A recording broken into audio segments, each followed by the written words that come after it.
It's an established neighborhood with nice houses fronted by big yards. You wouldn't think a sex offender lived here. And as far as we know, one doesn't. But for a little while this winter, this Valley View Drive house was listed on the sex offender registry. It has been devastating. Stephanie Muka says it's affected her personally and professionally.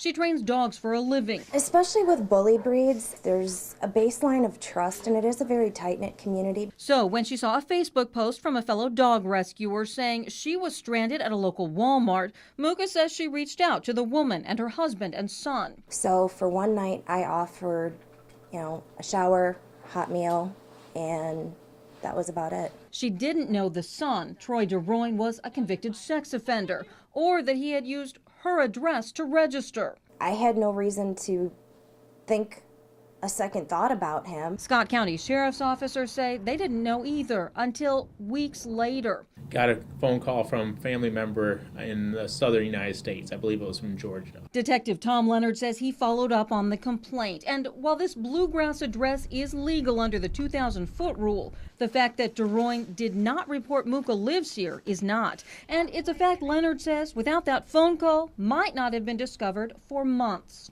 In October, we make for sure that they're there, and then throughout the year, there's random checks that we do, but we might not find it until that point. He says it's a manpower issue. A half dozen detectives in his bureau, 353 registered sex offenders living in Scott County. Most of these sex offenders are compliant. There is less than 10% of them are the ones you really have to watch after. But his team can't always do that. So yes, it is scary. Counting on those convicted of crimes to tell the truth, counting on our community to help police sex offenders. I don't get how they take them at their word. Muka says more needs to be done for herself moving forward. Pretty much every single client canceled. And for other families in the future. In Scott County, it can happen to almost anyone. Elizabeth Goodsit, KWQC TV6 News.